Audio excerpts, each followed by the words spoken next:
स्वागत आपका NBSC news में और मैं हूं आपके साथ दिव्या शेखर। 5 दिसंबर को राजस्थान में एक हत्याकांड होता है, सुखदेव सिंह गोगाबेड़ी हत्याकांड। चुनाव का परिणाम आया ही था और एक तरफ मुख्यमंत्री के नाम का ऐलान होता है, राज्यसभा की तैयारियां हो रही होती है। अचानक से राजस्थान में इस तरह का जघन्य अपराध हुआ। मामले ने कई दिनों तक फूल पकड़ा और आखिरकार इस हत्याकांड के अपराधियों को धर दबोच लिया गया। लेकिन हत्या के इतने दिनों बाद सुखदेव सिंह को न्याय नहीं मिला। अब उनकी दोनों पत्नियां सड़कों पर आ गई हैं अपने पति को न्याय दिलाने के लिए। एक पत्नी मुआवजे के लिए लड़ रही है और एक अपने पति को इंसाफ दिलाने के लिए। आइए जानते हैं इस कहानी के थोड़ा सा भीतर जाकर। सुखदेव सिंह गोगाबेड़ी की 3 पत्नियां, जिसमें से 2 पत्नी अपने अपने हक के लिए सड़कों पर उतर गई। अब बताते हैं आपको कौन है उनकी पत्नियां और क्या है उनकी मांगे।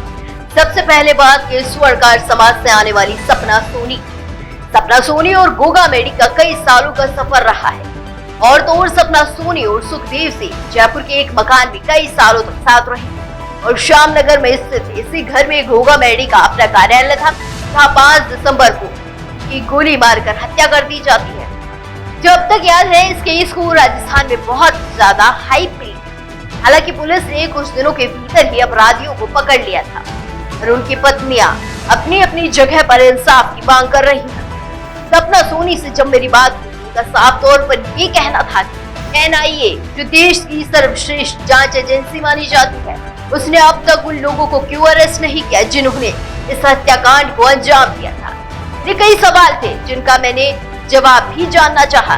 सपना सोनी ने बड़े शालीन तरीके से उनका जवाब भी दिया था। मैंने जितना इस केस को वहाँ स्टडी किया, उससे लग गया था कि अब ये इंसाफ की लड़ाई आर या पार की होनी है। दूसरी तरफ नजर मारने से दिखाई पड़ता है कि सुखदेव सिंह की दूसरी पत्नी शीला शेखावत सड़कों पर तो आई, मगर एक अलग तरीके से। शीला शेखावत ने एक न्याय यात्रा शुरू की अपने गांव से। उस यात्रा में भले से सर्व समाज उनके साथ खड़ा हो। उनका कहना था कि इंसाफ तो चाहिए, लेकिन इसके साथ मुआवजा भी चाहिए।